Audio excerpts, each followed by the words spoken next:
Hello, my name is Cynthia. I'm 72 years old, and what I'm about to tell you still makes my hands tremble.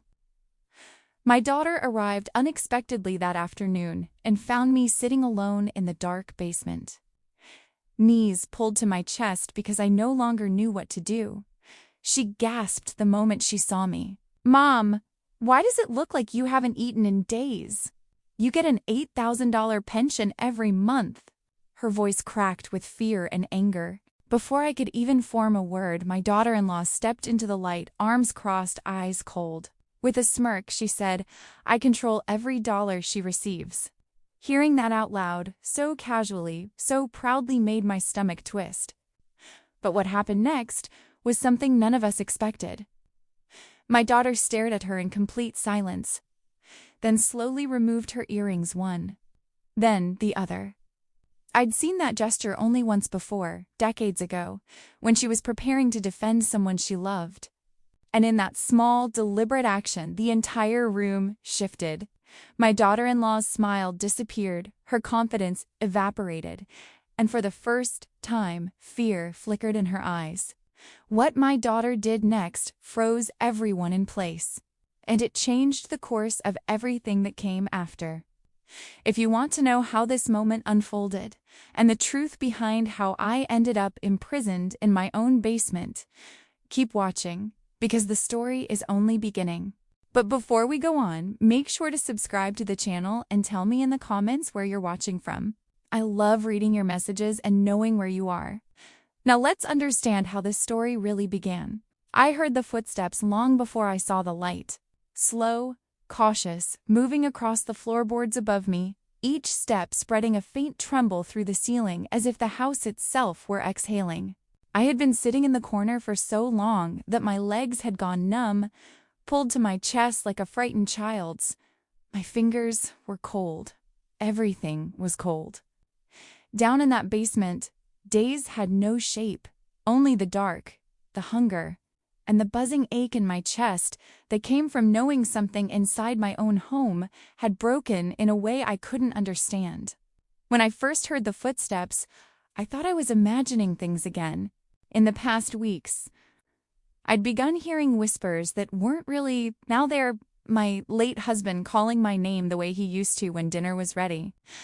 I would blink and force myself back into the present, but the present was just as cruel. Then I heard a voice, a real voice, one I knew like breath. "Mom, Mom, where are you?" Emma, my Emma. The sound of her soft but urgent, trembling around the edge, shook something loose inside me. I tried to answer. I truly did. But when I opened my mouth, all that came out was a faint rasp. I hadn't eaten properly in days. I'd been drinking water from the old laundry sink, but even that had been limited. Rachel didn't like me wandering around the house, and eventually she put a lock on the basement door. I had stopped asking why. "Mom?" Emma's voice grew clearer as she moved deeper into the room, her phone flashlight cutting across the cement floor like a search beam. When the light finally fell on me, she stopped breathing. I swear she did. Her whole body froze as if someone had grabbed her heart and held it still. "Mom, why does it look like you haven't eaten in days? You get an $8,000 pension every month." I wanted to tell her everything. Every lie, every threat, every quiet humiliation. But when I tried to speak, the words tangled in my throat. My voice cracked. Shame washed over me, hot, suffocating, almost childish. How had I let this happen? How had I, who had raised 2 children, survived loss, worked through hard years, ended up cowering in a basement like some forgotten thing? Before I could pull myself together, I heard the sound I dreaded most. Rachel's heels. Sharp, fast, confident. Click, click, click. Those footsteps had become a second heartbeat in that house steady. Cold, always coming for me. She appeared at the bottom of the stairs with that smirk she wore the way other women wore perfume. "I control every dollar she receives," she announced, not even looking at me. speaking as if Emma were an inconvenience, a noise she would soon silence. The look on Emma's face changed so quickly I almost didn't recognize her. Her eyes darkened, her jaw tightened, and slowly, deliberately, she removed her earrings one by one. She placed them in her pocket like a woman preparing for a battle she had been waiting for. My son, David, appeared behind Rachel, rubbing his eyes as if he'd just woken up. "Emma, calm down, let's talk about this." But Emma didn't back down. She didn't even blink. She took out her phone, raised it steadily, her hands not shaking at all, and pressed record. "Say that again, Rachel, for the camera." The air went still, heavy, impossible to breathe. Rachel froze, caught between fury and disbelief. David stared at both of them, confusion slowly dawning on his face. Real confusion. The kind that comes from finally seeing something that has been right in front of you, but hidden behind the person you trusted most. I watched all of it from the cold Florima in front of me like a shield. Rachel's expression cracking, David slowly waking up from whatever fog he'd been living in, and in that silence, something shifted inside me. A small flicker, weak but alive, hope. Maybe, just maybe, this nightmare I'd convinced myself to endure was finally breaking open. Maybe someone had finally seen me. Maybe I wasn't alone anymore. For the first time in weeks, I lifted my head fully and let myself breathe. My daughter had come for me, and nothing would ever be the same. I remember the day David and Rachel showed up at my door with suitcases. It was one of those mild Pennsylvania afternoons when the air feels soft, almost forgiving, and the sun spills through the windows in long golden ribbons. I had just made tea, the kind David used to love when he was a teenager. Chamomile with a drop of honey, and I thought I might save some for him if he decided to visit that week. I never imagined he would show up with luggage in both hands, looking tired, pale, and strangely relieved to see me. "Mom," he said, exhaling as if he'd been holding his breath for days just for a few months. "Is that okay?" I didn't need an explanation. I didn't ask for one. I opened my arms and walked forward, pulling him into a hug before he even had the chance to step over the threshold. He felt heavier somehow, not physically, but emotionally, as though he was carrying something he wasn't ready to say out loud. I kissed his cheek, breathed him in the way only a mother can, and whispered, "You're home." Behind him, Rachel stood with her suitcase, smiling in that warm, polished way she had. Her hair was perfectly curled, her makeup flawless, and she was wearing one of those soft sweaters she liked, the kind that made her look approachable, friendly. She stepped inside and hugged me with both arms, her perfume soft and floral. "We really appreciate this, Mom," she said. "We don't want to be a burden, a burden. If only she knew how empty the house had felt since my husband passed. If only she knew how quiet evenings were when David and Emma weren't here. If only she understood that having them stay, even temporarily, felt like life being breathed back into these walls. You could never be a burden," I told her truthfully. "My home is your home. I've always believed in helping family. My late husband used to say that love wasn't measured by big gestures, but by the willingness to show up for the people who needed you, even when it wasn't convenient." He lived his whole life that way, working long hours, fixing neighbors' broken fences for free, delivering groceries to elderly church members. I suppose I inherited that from him, the instinct to help without thinking twice. At first, everything felt normal, comfortable, even. Rachel would follow me into the kitchen and ask where I kept certain spices, or she'd take out the trash before I had to bend over. She was always smiling, always gracious, always calling me Mom in that sweet, light tone that made me feel included. She made sure David rested. She told me I didn't need to cook as much, that she would help me take care of the housework. One afternoon, as I sat at the dining table sorting through my bills, Rachel pulled up a chair beside me. She tucked her hair behind her ear in a soft, thoughtful gesture and said, "Mom, let me set up online banking for you." It'll make things so much easier." Her voice was gentle, kind. She even put her hand on my forearm, squeezing lightly as if she genuinely cared about my comfort. I looked at her, my son's wife, practically my daughter, and felt a warmth in my chest. I was happy David had married such a helpful woman. I was happy she wanted to integrate herself into my life. I was happy to not feel so alone. "Are you sure you want to bother with all that?" I asked. "I want to," she said. "I love you, Mom." Those words dissolved any hesitation I might have had. She placed a neat stack of papers in front of me, pages with tiny printed lines and boxes highlighted in yellow. "Just sign here," she said softly, tapping the page with her manicured finger. "And here, and here. It's all just routine banking stuff." I didn't read them carefully enough. That is the truth I carry now, the truth that stings every time I think about it. I trusted her. I didn't think for a moment that I needed to read the fine print. She was family. She was the woman my son loved. She was someone I welcomed into my home with open arms. Why wouldn't I trust her? I signed them all. Smiling, she gathered the papers, slid them neatly into a folder, and said, "This is going to make everything so much easier. You'll see." But a few weeks later, everything began to shift. I was at the grocery store buying flour and butter because I had planned to bake David's favorite cookies. I placed everything on the conveyor belt, chatted with the cashier, and reached for my wallet. It was such a small, ordinary moment. One I never imagined would grow into something that would unravel my entire world. "Card declined," the cashier said gently. I laughed awkwardly, my cheeks already flushing with heat. "Oh, that can't be right. Try again." She did, still declined. People in line behind me shifted, sighing, checking their phones. I felt my stomach twist. My hands shook slightly as I pulled out another card, one I rarely used. That one worked. I left the store with my groceries and a knot in my throat that wouldn't loosen. When I got home, Rachel was in the kitchen, scrolling on her phone. I placed the bags on the counter and tried to sound casual. My card didn't go through. It must be some kind of mistake. Rachel's eyebrows lifted sympathetically.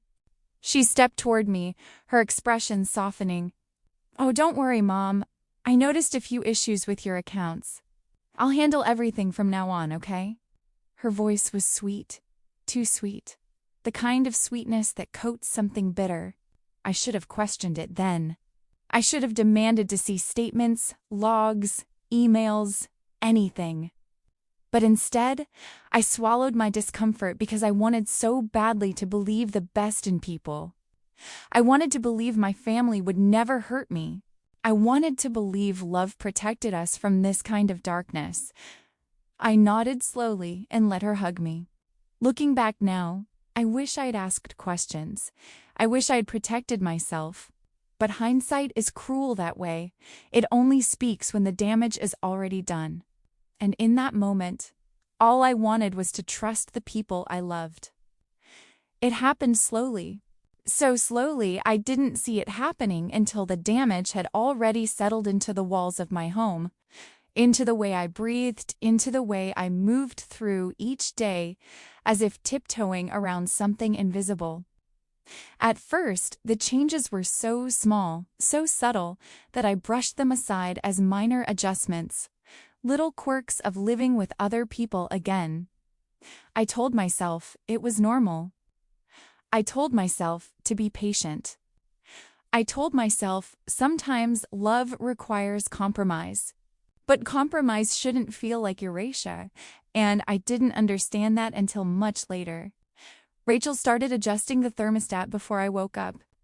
In early autumn, the mornings in Pennsylvania can be chilly, and I've always been sensitive to the cold. But I would shuffle out of my room wrapped in my robe, only to feel the air icy against my skin. One morning I said, "Oh, Rachel, did the heater break?" She didn't even look up from her tablet. "No, Mom.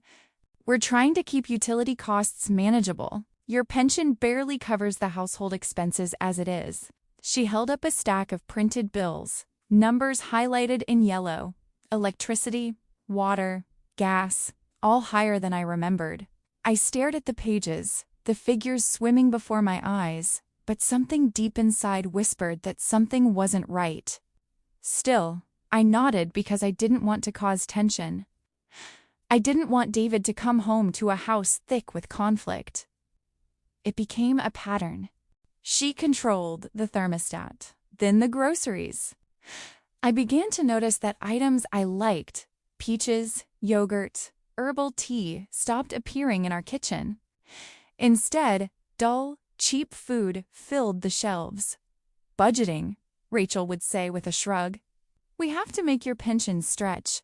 Then she took over the mail. She took over the bills. She took over the scheduling of everything. At first she'd say it in a teasing way. Let me handle it, Mom. You deserve a break. But soon, it stopped sounding like kindness and started sounding like ownership.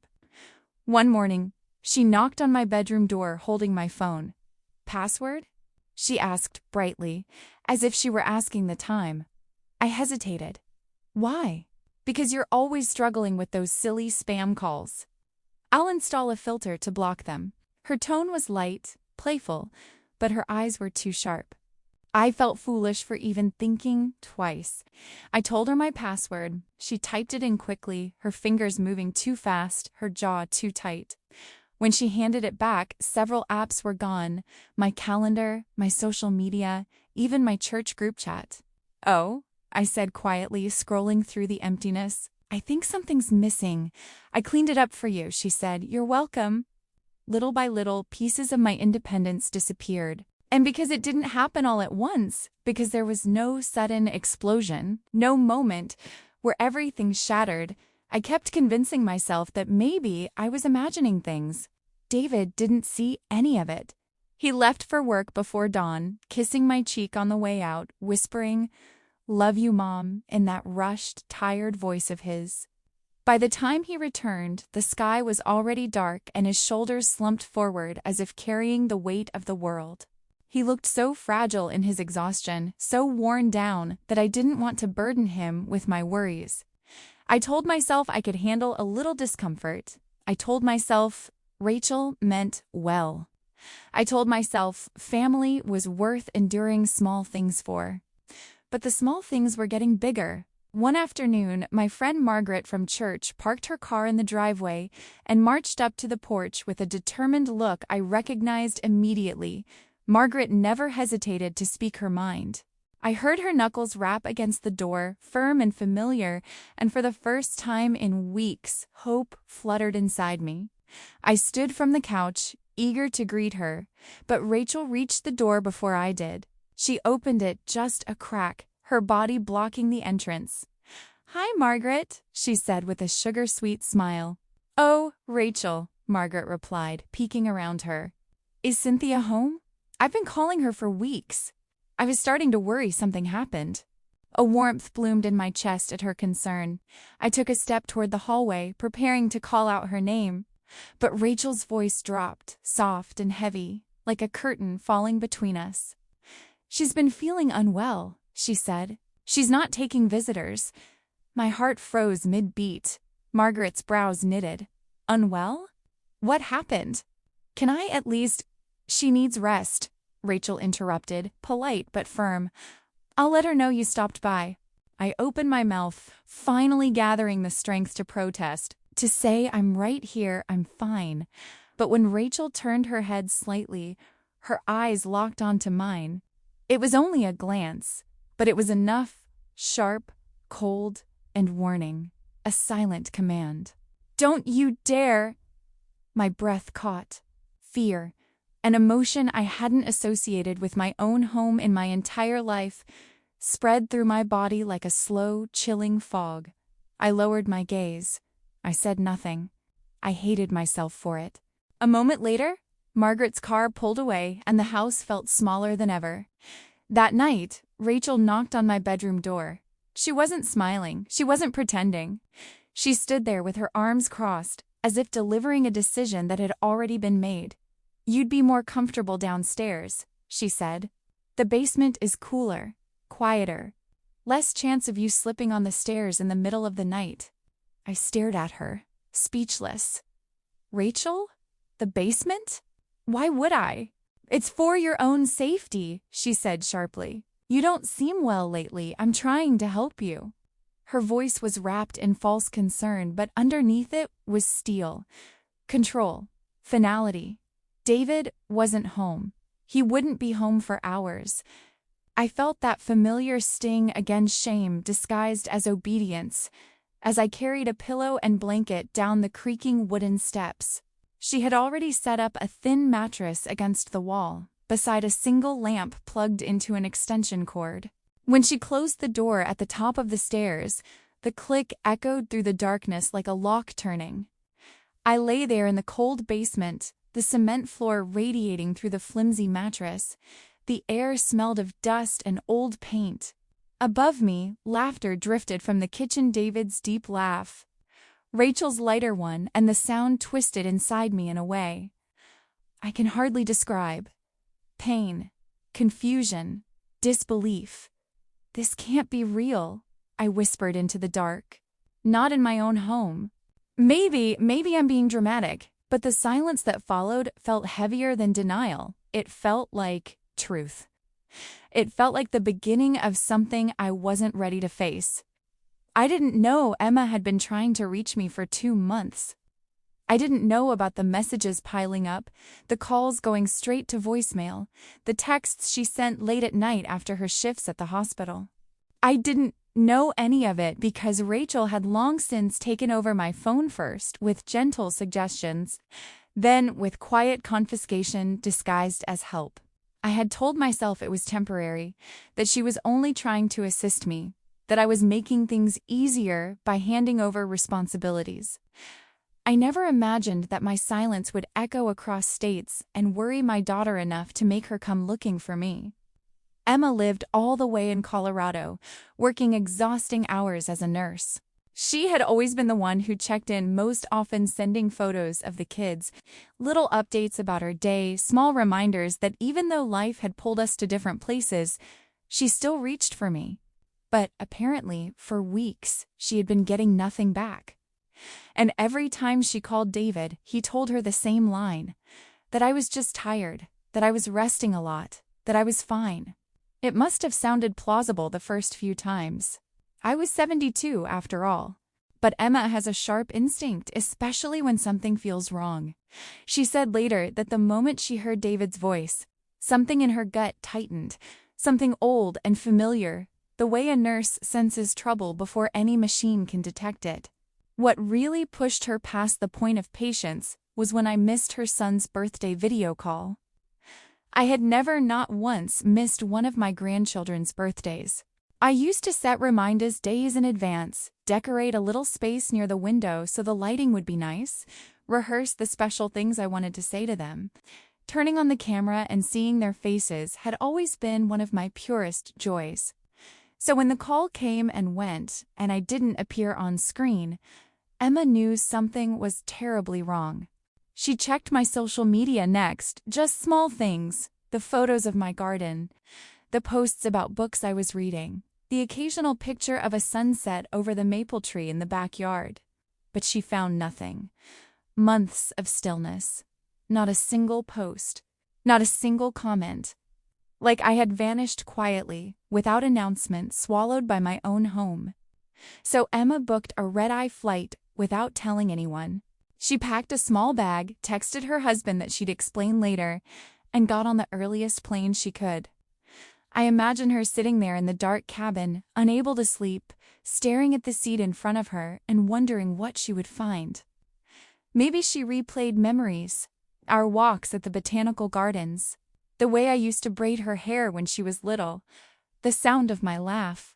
Or maybe she imagined the worst, and that fear is what carried her across the country with trembling hands.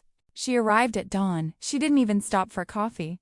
She got into a rideshare and watched the familiar Pennsylvania neighborhoods blur past her window. When she stepped out in front of my house, the place she grew up, she felt her stomach drop. The locks had been changed. She told me later that she stood there for a whole minute, her breath fogging the cold air, staring at the door as if it might open on its own. It didn't. And something about that Something about the silent refusal of her childhood home made her realize that this wasn't a misunderstanding. This wasn't busyness or fatigue. This was wrong. She went around to the back, walking carefully across the frosty grass. The house felt different to her, colder, she said, like something warm had been drained from it. She checked the kitchen door, the sunroom, even the old sliding glass door David had promised for years he would fix. All locked, everything sealed against her. But then she saw the tiny basement window, the one near the ground behind the shrubs. It had always been slightly loose, even when my husband was alive. We never got around to repairing it. And through that small opening, she noticed it was cracked. Not open, not enough to climb through, but cracked just enough to let a bit of cold morning air seep inside. Emma knelt down. She brushed away leaves. She leaned closer. And that's when she heard it. Me. I didn't know she was there. I didn't know anyone was listening. Down in that dark basement, wrapped in the thin blanket Rachel had given me, I thought I was crying quietly enough for no one to hear. It wasn't even a loud cry, just that small, wounded sound that escapes you when you're too tired to hold it in anymore.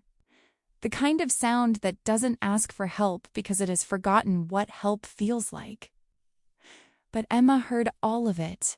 She told me later, her voice breaking, "Mom, my heart shattered when I heard you." She said she felt something inside her snap, something primal, protective, fierce, unstoppable. She looked around for anything that could open the window further, but there was nothing. So she did the only thing her adrenaline-flooded heart allowed. She broke the window. She didn't hesitate. She didn't think of alarms or glass or the consequences of forcing her way in. She grabbed a garden stone, lifted it with both hands, and slammed it into the pane. The sound echoed through the backyard like a lightning strike. She pushed the shards aside, cutting her palms as she cleared a space wide enough to squeeze through. She tried calling my name, but I was too deep in my own fog to answer. So she climbed down into the darkness, feet landing on the basement floor with a soft thud. I remember the moment she found me. I looked up and thought I was hallucinating, her outline glowing faintly from the morning light behind her, her hair messy from travel, her eyes wide with disbelief and grief. I whispered her name, barely audible, and she dropped to her knees in front of me, gathering me into her arms like she wanted to shield me from everything that had happened. And for the first time in months, I felt the smallest spark of hope flicker inside me. "Mom," she kept saying over and over, her hands cradling my face as if she needed to feel that I was real. "I'm here. I'm here. I've got you." And in that cold basement, in the arms of my daughter who had crossed states to save me, I realized that love, real love, can break through even the darkest, tightest, most suffocating walls. Emma held her phone steady, recording everything with a quiet determination that made her seem taller, stronger than I remembered. Her hands didn't shake, mine did, but she stood like someone who had already decided she would not let anyone hurt me again. The red recording light glowed in the corner of the screen, a tiny blinking witness to months of silence finally breaking open. Rachel lunged for the phone before any of us could process the movement. It was sudden, sharp, almost feral. Her fingers curled like claws reaching for Emma's wrist. But Emma stepped back with the quickness of a nurse accustomed to emergencies. In a single, controlled motion, she raised the phone higher, out of reach. "Touch me, and that's assault on camera, Rachel," Emma said. Her voice wasn't loud, but it carried the kind of calm that scares people more than shouting ever could. I had never seen my daughter like that, not even during her hardest years, when she worked through double shifts and heartbreak and single motherhood. This wasn't anger. This was clarity. This was a woman protecting her mother with her entire being. I stood behind her, trembling, clutching her arm lightly as if trying to anchor myself. And in that moment, I looked at David, my son, my beautiful, tired, overwhelmed son. He stood frozen, his face pale and confused. his eyes darting between Emma and Rachel. He looked like someone waking from a dream, like someone who had been sleepwalking through his own life, unaware of the cliff at his feet. "Rachel," he said slowly, his voice cracking in the middle. "What is Emma talking about? What have you been doing to my mother?" For the first time in months, I saw David. Not the man stretched thin by work, not the man numbed by exhaustion, but the boy I raised. The boy who used to cover his little sister with blankets when she fell asleep on the couch. The boy who cried when he accidentally stepped on a butterfly. The boy who once promised his father at the graveside that he would take care of me. He looked betrayed, frightened, and suddenly very young. Rachel's mask slipped so abruptly it almost startled me.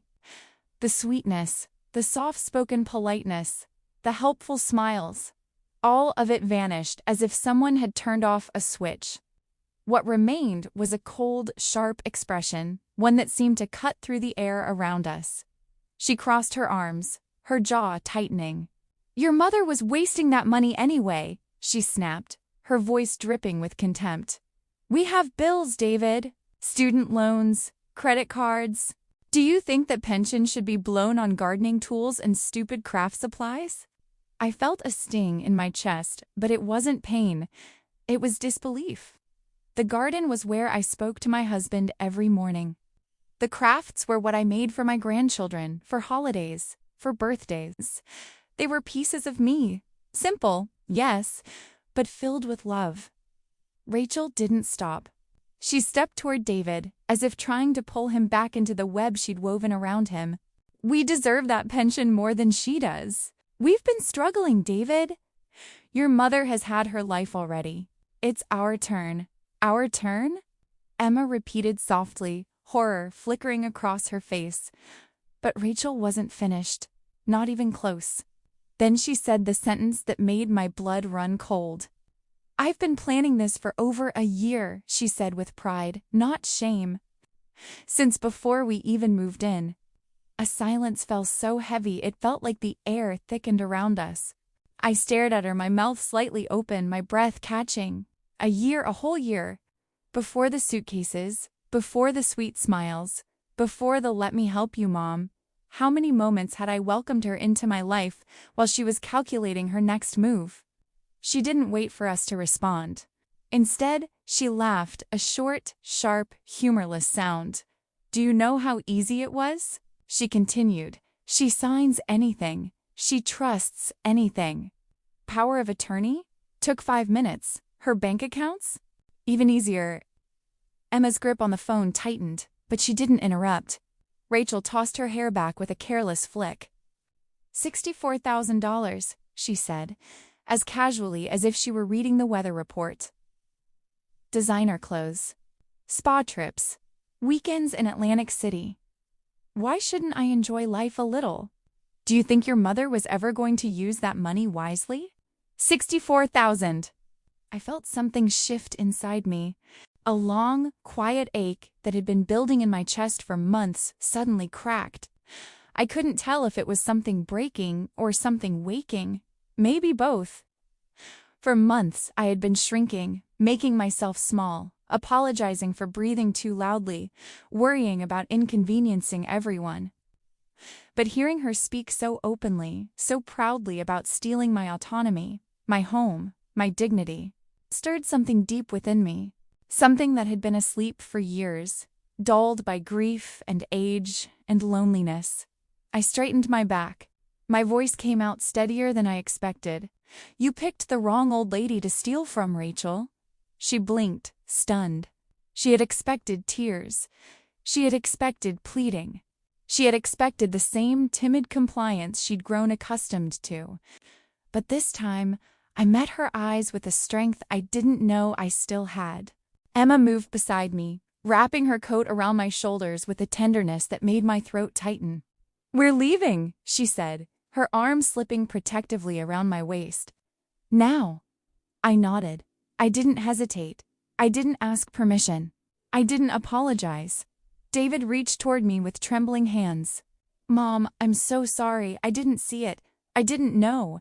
I touched his cheek gently. "I know you didn't," I whispered. "But open your eyes now." His face crumpled as if the truth had finally found him, as if all the denial he'd hidden behind had dissolved in an instant. But I couldn't stain, not in that moment, not in that house. So Emma led me toward the front door, and I walked.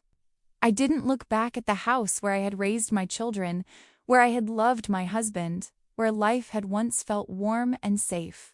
I didn't look at the garden or the porch swing or the windows that had watched decades unfold. I kept my gaze straight ahead, because some places, once violated, stopped being home, and as the cold air touched my face, I felt something unfamiliar settle inside me. Not fear, not grief, strength. The beginning of a new chapter, one I would write on my own terms. Emma took me to a hotel that night. I remember walking through the lobby in a daze, feeling as if my feet weren't touching the ground. Everything felt too bright, too warm, too clean. After months in the basement, the soft lighting, the smell of fresh linens, the simple hum of life around me all felt almost unreal. Emma kept her arm around my shoulders, guiding me gently, as though she feared I might crumble if she let go for even a moment. Once we were in the room, she closed the curtains, dimmed the lights, and ordered room service without asking me what I wanted. When the tray arrived, covered dishes still steaming, I felt something in my chest break open. There was real food, soup that smelled like comfort, chicken cooked in herbs, fresh bread, and fruit, bright and colorful, like something painted rather than grown. I cried while eating. Not the trembling kind of crying I'd been doing in the basement. This was different. The first spoonful of hot soup hit my tongue and the warmth spread down my throat, and suddenly, tears poured out of me in heavy drops. Emma moved the tray closer and brushed my hair from my face with such tenderness I almost couldn't bear it. "Mom," she whispered, "you don't have to hold anything in anymore." I nodded, but I couldn't answer. I just ate and cried, my hands shaking around the spoon, tasting what nourishment felt like again. The next morning, after I'd showered 3 times, trying to scrub away the weeks of fear clinging to my skin, we went to meet attorney Sarah Chun. Emma had found her within hours of rescuing me, as if instinct alone had guided her fingers across the phone. Sarah specialized in elder abuse cases, and the moment we walked into her office, I understood why people trusted her. She was small and compact, with dark hair pulled into a sharp bun and eyes that seemed to take everything in at once. She greeted me gently, helped me sit, and then asked Emma for every document she had: photos, videos, copies of the power of attorney papers, even the recording on Emma's phone. She flipped through the documents quickly, but with an intensity that made my heart thud in my chest. With each page, her jaw tightened a little more. Finally, she looked up, fury burning bright in her eyes. "This," she said, tapping the stack of papers, "is textbook elder financial exploitation, forgery, isolation, asset draining." And Rachel didn't even try to hide it well. She got sloppy because she thought you would never fight back. I swallowed hard. Hearing a professional say it, label it, define, it made everything suddenly feel painfully real. Emma reached for my hand, squeezing it like she knew exactly what was happening inside me. Sarah continued, shifting the papers into a neat pile. "We already have enough here for a criminal case, and probably a civil one too. But I'm going to need more records. We got those records the same afternoon." What we discovered made my stomach twist. Rachel had forged my signature on checks lines that looked almost like mine, but with an extra flourish here, a shakier slant there. She had applied for credit cards under my name. She'd even tried to start the paperwork for a reverse mortgage, something that would have drained the rest of my home's equity. I felt violated in a way I hadn't expected. Forgery wasn't just theft, it was impersonation. It was someone wearing my life like a costume. I told Sarah I needed to go to the police. she cautioned me gently, explaining that the process would be emotional and long, and that David would likely be questioned. I knew all of that. I understood that it could break whatever fragile bond remained between us. But I also knew I had no choice. I have to, I said, more softly than I intended. If I stay silent, it's like agreeing that what she did was acceptable, and my husband didn't build that home for Rachel to tear apart.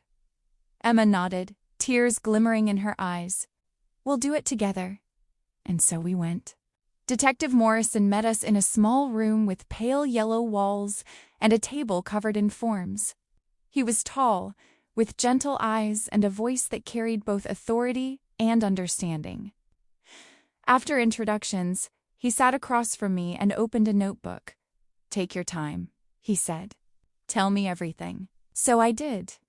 I explained how Rachel had slowly taken control of my finances, my phone, my daily life. How the basement had become my world. How the house that once held laughter had grown silent around me. How I had convinced myself everything was fine, because accepting the truth felt too painful. The detective listened without interrupting, only nodding occasionally as if giving me permission to keep going. When I finished, he closed his notebook gently. My own mother went through something similar, he said softly. These cases destroy families, but justice matters. You're doing the right thing. He then showed me the full bank records they had pulled. Line after line of transactions flashed before me. $15,000 at luxury stores, $8,000 withdrawn at casinos, a $12,000 vacation package booked 3 months after they moved in. They were clothing boutiques I'd never heard of, spas in other states, hotel stays, bar charges, online shopping sprees, each transaction a little betrayal. A little piece of my life siphoned away. I looked at every one of them. My stomach tightened, but beneath the nausea there was something else. Anger. Not the quiet, timid anger of someone afraid to speak. This was deeper, heavier, the anger of someone who had woken up. The detective looked at me with kindness. We can move forward at whatever pace you're comfortable with. I took a shaky breath. Then I said the words that felt like both a confession and a vow. I still love David. No matter how blind he was, no matter how much this will hurt him, as I won't let her destroy what his father and I built with our lives. Emma placed her hand on my back, rubbing slow circles the way I used to do for her when she was sick. Detective Morrison nodded in understanding, and in the quiet that followed I felt something inside me settle, a decision made, a boundary drawn. For the first time in months, maybe years, I felt like myself again. Detective Morrison said he would handle calling David in for questioning. I didn't know how that would go. I didn't sleep much the night before. Each time I closed my eyes, I pictured my son sitting in that small room, facing the truth of what had happened under his own roof. Part of me feared he would crumble under it. Part of me feared he would cling to denial, because sometimes the truth hurts so much it feels safer to pretend it isn't real. But Morrison assured me, gently, that David wasn't being treated as a suspect. He's a witness, the detective had said. But he's also a son. Sons don't always see what's right in front of them, especially when they're trying to hold their families together. When David showed up at the police station for his interview, I wasn't there, but he later told me everything in a trembling voice, as if the memory itself still shook him. He said Detective Morrison slid the bank records across the table. Line after line, number after number, hotels, casinos, designer boutiques, withdrawals, forged signatures. And my name, his mother's name, on every document she had twisted into her own access to comfort, pleasure, excess. David said it felt like the walls around him dissolved. Mom, he told me later, his voice small. I looked at those papers and I felt like the biggest fool who ever lived. How did I not see it? How did I not question anything? When he left the station that day, he didn't go home right away.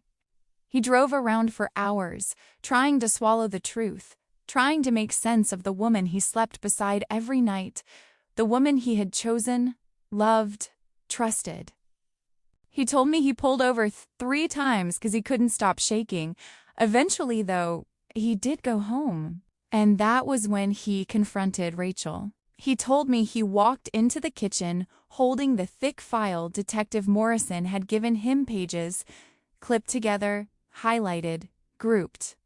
He said he dropped the stack onto the counter in front of her, and the sound echoed through the whole house. "What is all this?" he demanded. Rachel didn't even look surprised. Not really. She looked annoyed, as if her husband questioning her theft of my life was an inconvenience. David told me. She sighed dramatically, rolled her eyes, then reached for him like nothing was wrong. "Baby," she said, her voice dripping with the sugary tone she always used when she wanted something. "I did this for us. For our future. You know how hard things have been. I was trying to take care of us." "Take care of us?" David repeated later, recounting it to me, disbelief tightening his voice. "Mom, she made it sound like robbing you was noble, like it was love." Then Rachel used her weapon of choice manipulation. She cupped David's face, forcing him to meet her eyes. "Your mother doesn't need all that money," she said. "Come on, David. She's old. She barely spends anything. You said yourself you were worried about the bills. I fixed it. For us." But David wasn't blind anymore. He pulled her hands off him. "You forged her signature," he said. "You drained her savings. You isolated her. You put her in the basement. What kind of person does that?" Rachel's smile cracked around the edges. But then she said something that made the world tilt on its axis for David and for me when he repeated it later. The third twist. "She said I was too blind to see," David told me over the phone, sounding broken. "She told me she convinced me to take that promotion with the constant travel specifically to isolate you." I felt a coldness spread through my chest, slow and sharp.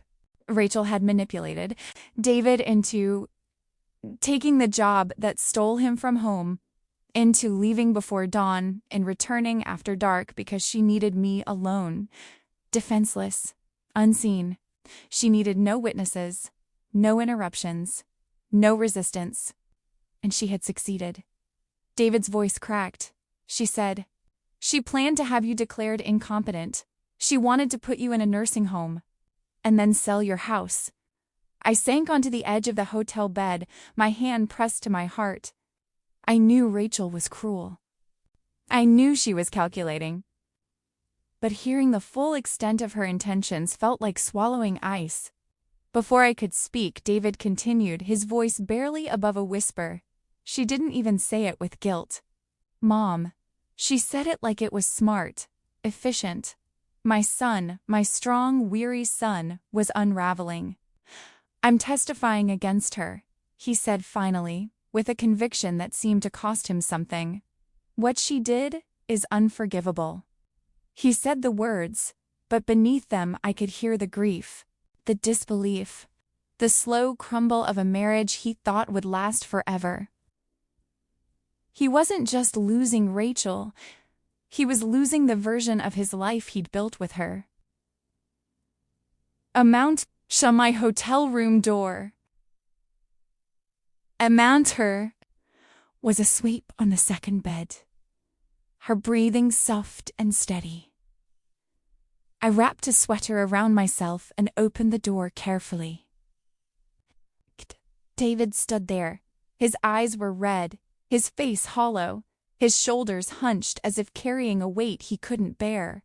The moment I stepped aside to let him in, he collapsed into my arms, not fainting, but folding, as if his bones couldn't hold him anymore. He cried like he hadn't cried since he was a boy. Deep, shaking sobs that racked through him, muffled against my shoulder. "I failed you," he choked out. "Mom, I failed you. Dad would be ashamed of me. I let her hurt you. I let her take everything. I didn't see what was happening, and I should have. God, I should have." I held him tighter, my hand on the back of his head, the way I used to when he was small. His tears soaked into my sweater. My own eyes filled, but I didn't cry not then. He needed me to be steady. You didn't know, sweetheart, I whispered. It now you do. And now you're doing the right thing.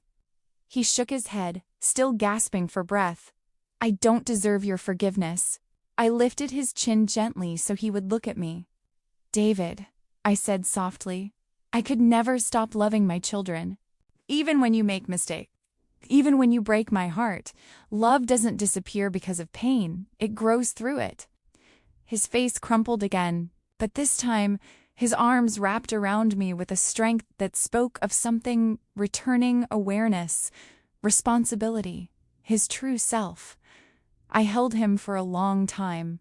Not as a victim holding her rescuer, not as a wounded mother holding a guilty son, but as a mother and her child, rediscovering each other in the wreckage, piecing together something fragile but real.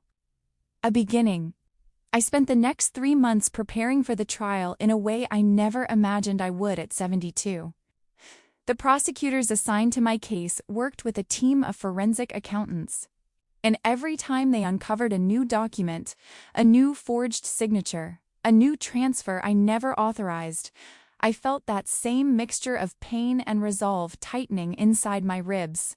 Sometimes I wondered how a human heart could hold so much betrayal and still keep beating steadily.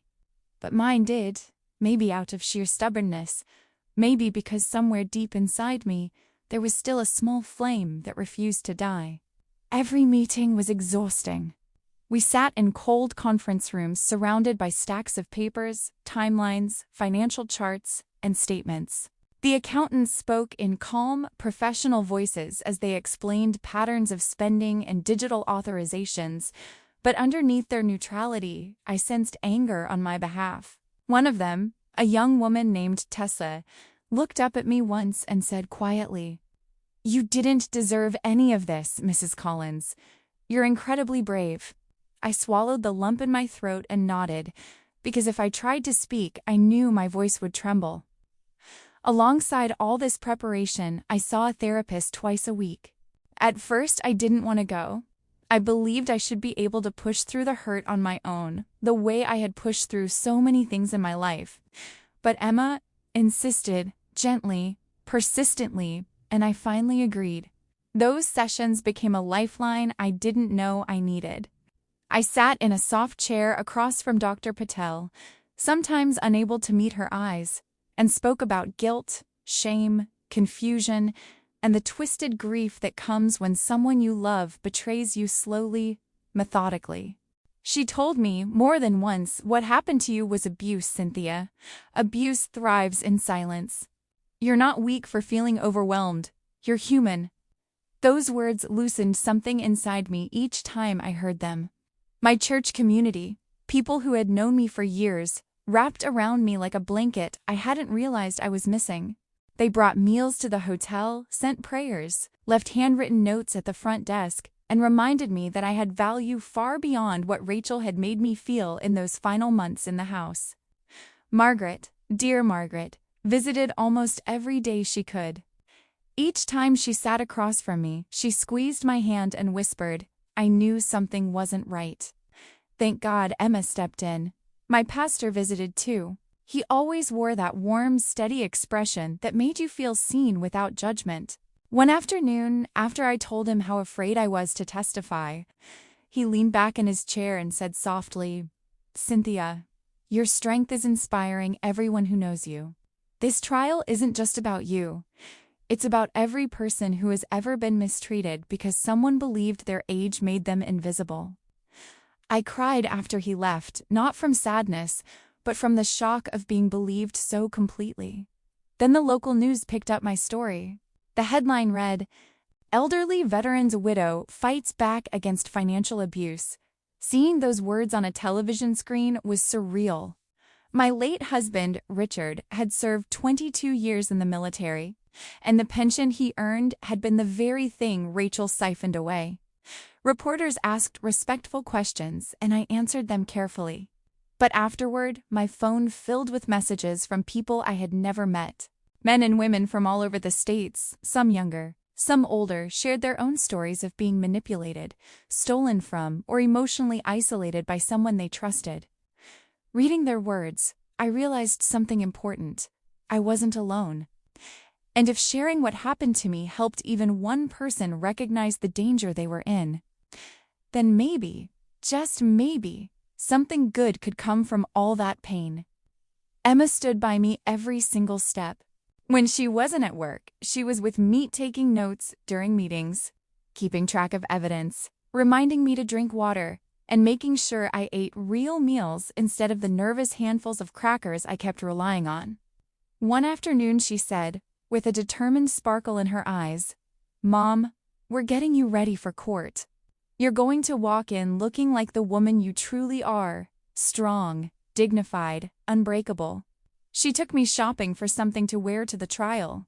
I thought maybe she'd pick a simple blouse and slacks, but she insisted we look for something that told the world I was done hiding. And then we found it. A navy suit that fit me perfectly, structured and elegant, without being cold. When I stepped out of the dressing room, Emma covered her mouth with one hand and whispered, "Mom, you look powerful." We bought a pair of pearl earrings, too not flashy, but quietly graceful. The kind of jewelry my husband would have chosen for me. I wore them around the hotel room later that night, letting my fingers brush over the smooth surface again and again, imagining Richard smiling with pride. Each evening, I practiced my testimony. I spoke to the mirror, to Emma, even to the empty room when she was gone. I learned how to steady my voice when I described the basement, how to breathe when I talked about the forged documents, how to keep my hands from shaking when I spoke about the months I lost because Rachel wanted control. Sometimes I broke down, sometimes I felt strong, but I always kept going, because this wasn't just for me. It was for the life Richard and I had built, dollar by dollar, sacrifice by sacrifice. For the son who had been manipulated but finally chose the truth. For Emma, who crossed state lines without hesitation to rescue me. For Margaret, who kept knocking on a door Rachel tried to keep shut. For every older person whose fear had silenced them for too long. And maybe, if I was honest, it was also for the version of myself I had almost forgotten, the woman who once believed she could survive anything. By the end of the 3 months, I didn't just feel ready for the trial. I felt like I had reclaimed pieces of myself I thought were gone forever. The morning of the trial arrived crisp and pale, with a thin veil of winter light stretching across the sky. I remember standing in front of the hotel mirror wearing the navy suit Emma had helped me choose.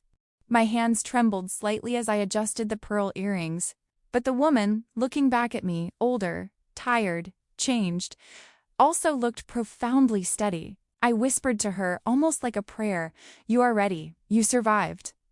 When we stepped outside, Emma took my left arm and David took my right. The three of us walked together like a single unit. And for the first time in a long while, I felt what it was to be held up by my own children. Emma's grip was protective, almost fierce. David's was gentle, apologetic, his palm warm against my sleeve. The weight of their support pressed into me in a way that was both grounding and humbling. The Montgomery County Courthouse loomed ahead, its stone pillars tall, cold, unyielding. I drew in a slow breath, feeling the air burn slightly as it entered my lungs. Then I stepped forward, the heels of my shoes clicking in resolute rhythm against the polished floor as we walked inside. I had spent months preparing for this moment, but nothing could have prepared me for how it felt to see the courtroom filled to capacity. Margaret sat in the front row, her hands clasped tightly in her lap, eyes already glistening when she saw me. Behind her were members of my church community, people who had prayed for me, cooked for me, called me when I was too shaken to speak. Reporters filled the side benches, notebooks open, pens ready, capturing every detail. It felt surreal, like I had stepped into a story I never asked to live, but was determined to finish. And then I saw her. Rachel sat at the defense table, hair perfectly styled, wearing an expensive designer outfit that probably cost more than 2 months of my pension. She looked polished, composed, almost smug-like the months leading up to this moment had been nothing more than an inconvenience. Her nails were manicured, her jewelry sparkled under the courtroom lights, and I wondered how many of those items had been paid for with the money she stole from me. She glanced at me briefly, just long enough for her eyes to flicker with something sharp, irritated, maybe even afraid, and then she looked away. The proceedings began, and her lawyer stood up with that false politeness lawyers sometimes use when they're about to twist the truth. He approached me slowly, tilting his head as if speaking to a child. "Mrs. Collins," he said, smoothing the lapel of his suit, "isn't it true that at your age you sometimes forgot to pay bills? That you misplaced documents? That your memory was inconsistent?" For a moment the question stung more than it should have. Age is a tender thing, everyone knows that. But what he didn't understand was that surviving everything I had gone through had carved strength into me, not fragility. I lifted my chin and looked him squarely in the eyes. "I forgot nothing," I said, my voice clear. "Your client made sure I had no access to pay anything." There was a murmur in the courtroom, a hush of shifting shoulders and rustling fabric. The lawyer blinked, thrown slightly off balance by the firmness of my answer. When they called me to the stand, my heart thudded once deep, echoing, but then settled into a steady rhythm.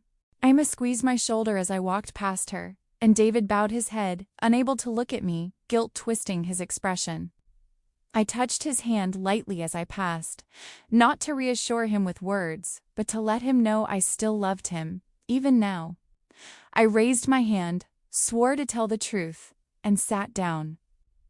At first my voice was quiet as I described the early days, the subtle changes, the way Rachel took control of small things until they became big things. But with each question, each memory, each image of the basement walls closing around me, something in my chest hardened with resolve. I spoke of the thermostat locked on freezing temperatures. I spoke of the hunger that gnawed at me night after night. I spoke of the sound of their laughter drifting down from upstairs while I lay alone in the dark, wondering how my life had narrowed to that one cold room. Then came the part that hurt the most. "I welcomed Rachel as a daughter," I said softly, letting the words stretch through the silent courtroom. "I taught her my mother's recipes. I shared my stories with her. I trusted her. I loved her." I could feel emotion rising in the room. Soft sighs, stifled sobs, even the jurors shifting in their seats, eyes glossy with sympathy. But I wasn't finished. I turned and looked directly at Rachel. She flinched, not visibly to everyone, but enough that I saw it. Enough that I knew the mask she had worn so confidently was beginning to crack. "I've always believed in people's goodness," I said. "My whole life I've helped those in need. I gave freely, trusted gently, loved deeply. But you," my voice did not shake, "you mistook my kindness for weakness. You forgot something." The air felt electric, charged. I survived losing my soulmate. I survived raising 2 children on limited means. I survived every hardship life put in my path. I am not weak. I am not helpless. And you never stood a chance. A sound rippled through the room, half gasp, half exhale, and for the first time in nearly a year, I felt powerful. Not vengeful, not triumphant, just powerful. The kind of power that comes from finally reclaiming everything someone tried to steal: your voice, your dignity, your truth. When I stepped down from the stand, I saw several jurors wiping tears from their eyes. Even the judge seemed moved, her expression softening as she looked toward me. This moment, standing under the bright courtroom lights, with my truth laid bare, was the moment I had been walking toward ever since Emma broke that basement window. My moment of truth, my return to myself. The jury was sent out just after noon, and the moment the door closed behind them, the room seemed to exhale. My heart was beating so loudly I could feel its rhythm in my fingertips, in the soles of my feet, in the trembling breaths I kept trying to steady. Emma sat beside me, her hand wrapped around mine, her thumb brushing gentle circles over my knuckles. The same way she used to do when she was a little girl trying to comfort me after her father died. David sat on my other side, shoulders hunched, eyes wet, every inhale sounding heavier than the last. 90 minutes. That was all it took. I felt each minute pass like a grain of sand slipping through an hourglass. People moved around us, lawyers whispering, reporters shuffling notebooks. The bailiff checking the hallway, but none of it felt real. My world had narrowed to the warmth of Emma's hand, the coldness of the courtroom bench, and the thick knot of emotion tightening in my chest. When the jury finally filed back in, the room went silent. They held pieces of paper in their hands, their expressions solemn, focused, almost reverent. One of the women, a woman who had cried during parts of my testimony, would not look at Rachel. The foreman cleared his throat, unfolding the paper as if it weighed more than it should. On the charge of felony financial exploitation of a vulnerable adult. We find the defendant. Guilty. I didn't breathe. None of us did. The words hung in the air like a bell that had just been struck. The foreman continued. Guilty. Guilty. Guilty. Guilty. Every count. Every violation. Every piece of my life she tried to strip away. When the final word left his mouth, something inside my chest, something tight and bruised and heavy, finally released. Not joy, not triumph, something deeper, a loosening of chains, a return to myself, a reclaiming of space in my own body. Emma let out a shaky exhale and pressed her forehead to my shoulder. David's hand found mine, gripping with a quiet desperation, as if asking silently for forgiveness I'd already given him. I looked straight ahead, and only then did I see Rachel. Her face had gone white, an eerie, paper-like white that drained every trace of arrogance from her features. She blinked rapidly, her mouth trembling, tears spilling down her cheeks. But I felt no satisfaction, no revenge, only relief. Pure, quiet, cleansing relief. The judge straightened in her chair, her expression hard.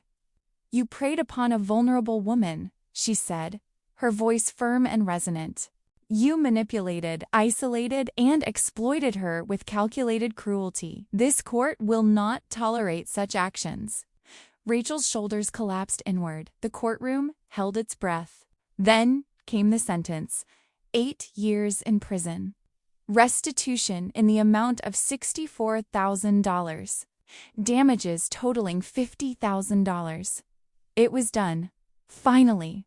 Blessedly done. Outside, the sunlight felt different, brighter, warmer, as if the world itself was relieved. On the courthouse steps, the crowd erupted around me. Reporters held microphones toward my face, cameras clicking non-stop.